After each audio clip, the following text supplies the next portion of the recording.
A warm welcome to another Essential Quinn talk today. My talk today is concerning the UK nurses strike and the reasons why the government may have no money to meet their demands.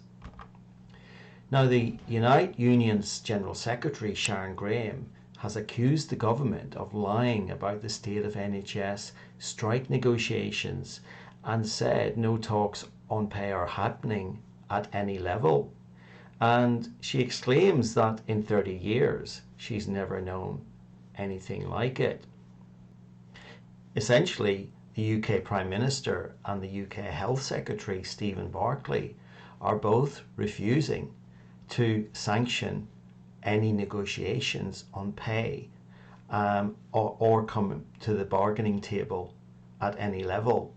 Now, Rishi Sunak and Stephen Barclay, the Health Minister, have been coming to the negotiating table, but that is for other purposes. Here we see in December that they entered into an agreement with Moderna for the supply of some 250 million vaccines per year for the next 10 years. Now, that will come at a cost between 6 and 9 billion pounds, and that is incremental additional spending that the country has to find and the NHS has to find, and of course that will impinge on money available for pay awards. Now, I'm not in a position to say if Rishi Sunak's blind investment trust, which will neither confirm nor deny that it's invested in Moderna, had any influence on this major UK government deal. So let's have a look at what a pay award might cost the country at this moment in time. Here we have on screen some details that will show us the amounts involved. We have some 304,000 odd full-time equivalent nurses working in the NHS, and they are on an average pay of approximately £35,000, and with employment costs that would go up to approximately £45,000.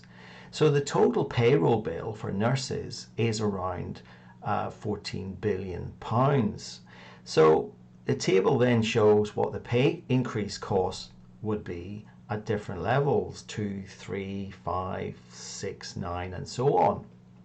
So if we took a middle level of just a 5% increase above what's already been agreed, because of course they've been awarded approximately 4.5% for the current financial year, but they're seeking quite a bit more. But if they were to succeed in getting, say, another 5%, then that could be settled for around about 700 million per year. Now, moving on, we can see another reason why the government is limited in what they can do with the nurses' pay award at the moment. In December, the country borrowed £27 billion, which is the highest borrowing in a month on record. But more significantly, of that 27 billion, 17 billion was used just to pay the interest that we owe on our national debt, which is now standing at some 2.5 trillion.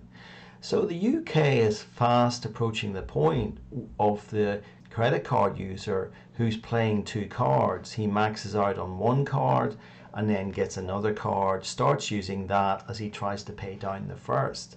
But we know that's a mug's game in the long run. Now, another factor which is impeding the UK government's ability to offer pay awards in line with or close to inflation levels is this little matter, and that's the vaccines that were ordered during the pandemic. The BBC published this, that some 556 million vaccines were ordered. But we can also see that as of the 5th of February, only 170 odd million vaccines have actually been given. This data is from the government's COVID website. Now, the significant fact here is that we're coming to the end of the current approval for the vaccines that have been used for the last 2 years. That date has been set for the 12th of February, so no more vaccines are allowed to be given after that date.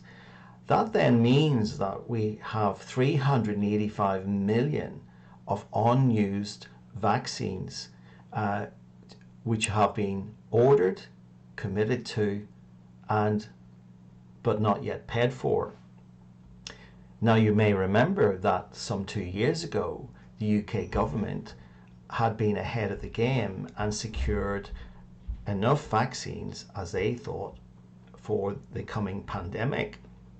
And the EU was quite annoyed with us, and they threatened to halt supplies because they didn't think they were getting their fair share. But here's the reality today, and my table shows this.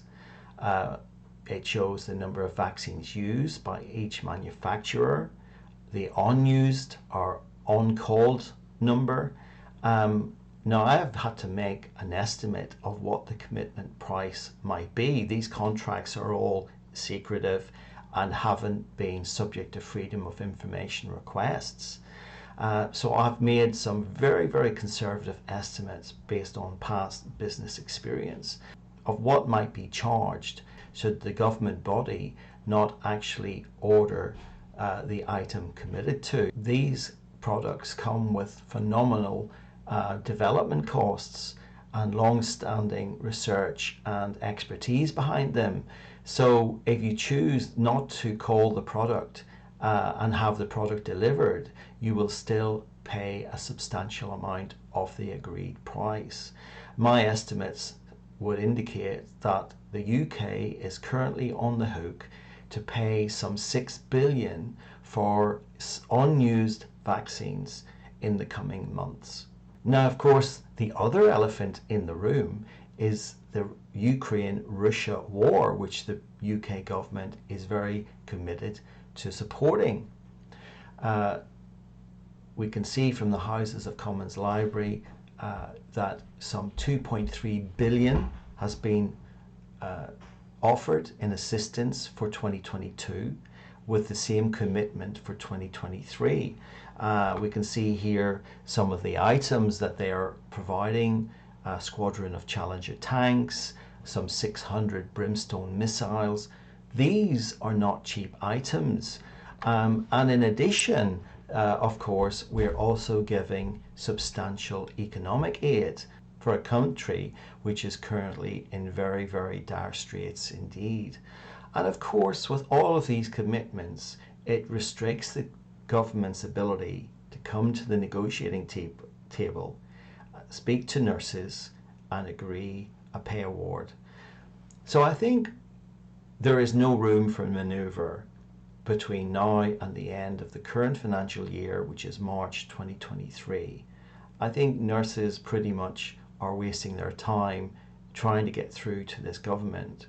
Now, beyond 2023, into financial year 23-24, there is a chance that a pay award will be offered. I think the Stephen Barclay, the health minister, has already indicated this.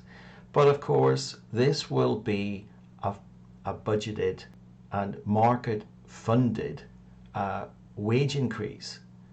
Now, if you remember back in the summer, Liz Truss got into a lot of trouble by committing to a lot of expenditure and a lot of deficit which had not been agreed with the markets. Our current politicians are very keen not to repeat that mistake. So I hope you have found my information today interesting. I very much hope that progress can be made and a settlement secured for the nurses in the very near future. Thank you for joining me. I look forward to seeing you again soon.